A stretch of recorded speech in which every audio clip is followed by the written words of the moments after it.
Three things left to do here, sports fans. We got to pull our jack stands out, let our jacks down, and tighten up that axle nut in the center of the wheel.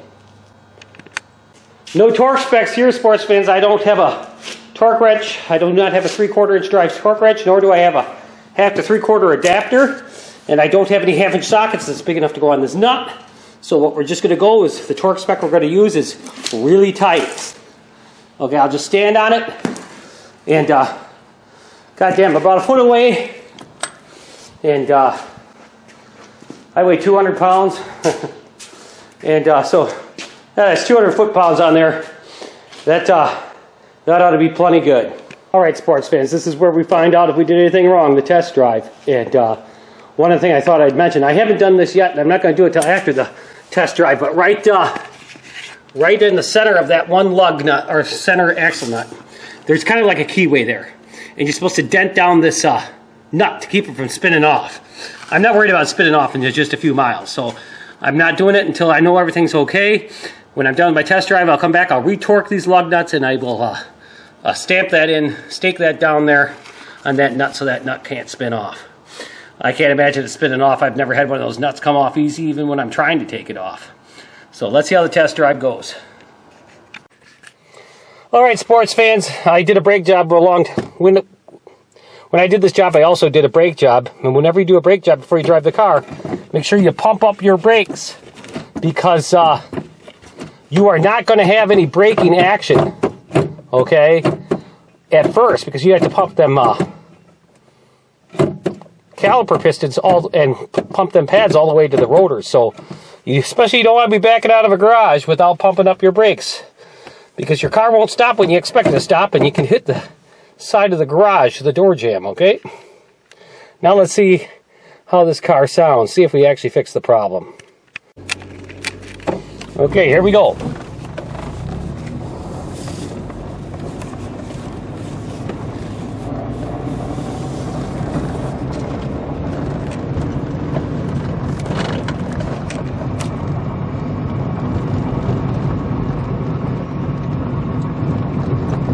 At low speeds, it sounds pretty good. Got her up to about 15 miles an hour there in the driveway. Let's see how she sounds on the pavement.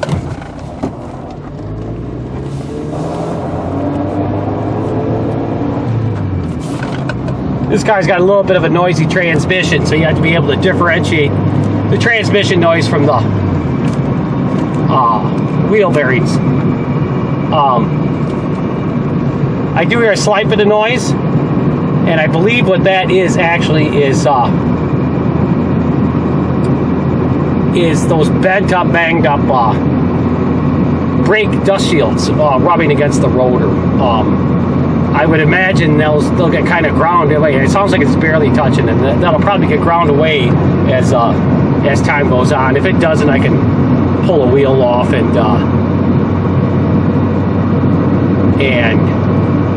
just kind of bend that dust shield out of the way. But boy, the car sounds a hell of a lot better than it used to. It sounds a hell of a lot better than she used to. So we will take her back here, and we'll, after I drive it, and we'll torque up all of our fasteners, make sure, our lug nuts anyway, and make sure everything's proper there. Drive that stake nut down so that doesn't come off, and put on our center caps, and then we're good. So, all right, our test drive was a success.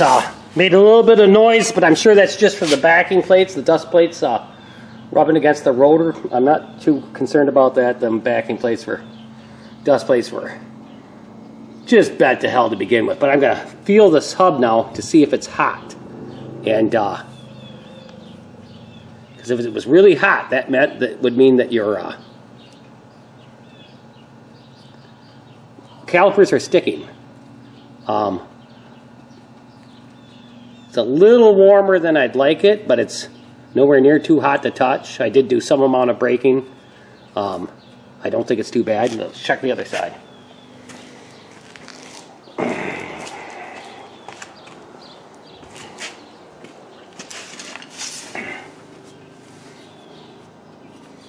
This side just feels just about equal, so that must just be from normal braking. It feels a little teeny bit warm to the touch, but not bad. Now the last thing I have to do here is I have to stake down that slot in these nuts. And I'm also going to retorque all my lug nuts. So it looks like I'm going to have to back up the car a little bit. So that's facing in the right direction. I kind of want to have that keyway toward the top. Not really too much to this, sports fans. You see that keyway there? All we have to do is take a punch or a chisel or what have you, and just dent that nut down right into that keyway, and that'll keep our nut from spinning off on us.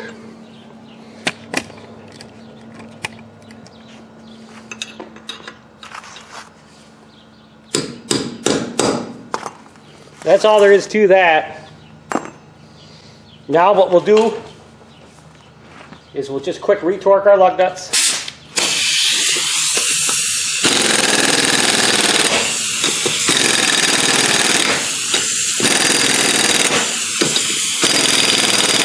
Alright, there you go. Now that it's all said and done, would I do this job this exact same way again? Probably not. I would probably grind the bearing races like they do in most of the other videos and bust them with a chisel. I'd probably do it that way. Although I did need to do this, I felt, to get some practice, because as far as I can tell in that 4 Explorer, when that job comes up, the only way I'm going to be able to get those races out is out of the rear suspension component there, the equivalent to the steering knuckle on this car. The only way I'm going to be able to get them out is to cut them out. So I just wanted to have a little practice cutting bearing races out of either off a shaft or out of a bore. So that got accomplished. As far as pounding on the bearings instead of using a press, I don't know. Presses aren't all that expensive anymore these days, so I would probably get a press. And if I have to do this again, always kind of wanted to have one anyway. I know there's going to be a lot of people that feel, you know, oh, pounding those bearings in, you know, you can destroy the bearing and shorten the life. Well, maybe so, but this is a beater car. I guess what I'm saying is I wouldn't do it on a nice car. A nice car is, you know, it's worth several $1,000s to be worth, even if you had to take it to some place to have it, the bearings pressed in, it's almost worth it because you don't have to do it yourself. But this car's a beater. This is my going back and forth to work car. I'm not really too concerned about it. If I screwed anything up on it, the parts aren't all that expensive. What I spent to do this whole job is I spent, with tax, just under $70 for the bearings, and then I bought brake pads, and they were about $16. So $86, somewhere around there, less than $90 to do this whole job, and it's taken care of. So I guess that's what I would say if I do it again. I do this again on a cheap car, pound the bearings in, pound them out and pound them in.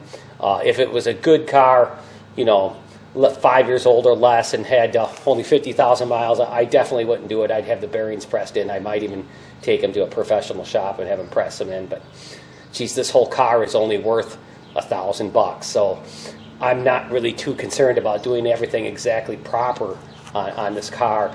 My main point on doing this job is I just wanted to see if I could do it, and it was using an alternative method. And my main reason to make a video was to show that this job can be done using an alternative method. So, if you liked what you saw here, you know, I'd appreciate it if you liked, shared, subscribed, did everything it takes to make this the #1 channel on YouTube. And if you have any comments or criticisms, I'm sure there'll be plenty of criticisms if enough people watch this. But I hope they understand that this is more or less an experiment type job on a beater car. So it's also probably going to take me quite a while to get this video up. I've had it on 3 different video cards, so it's going to take me a while to put this all together. Did this job right around Thanksgiving. We'll see how soon it gets up on YouTube. So I hope you, like I said, I hope you enjoyed this video, and we'll see you again next time here at the Fix Yourself channel.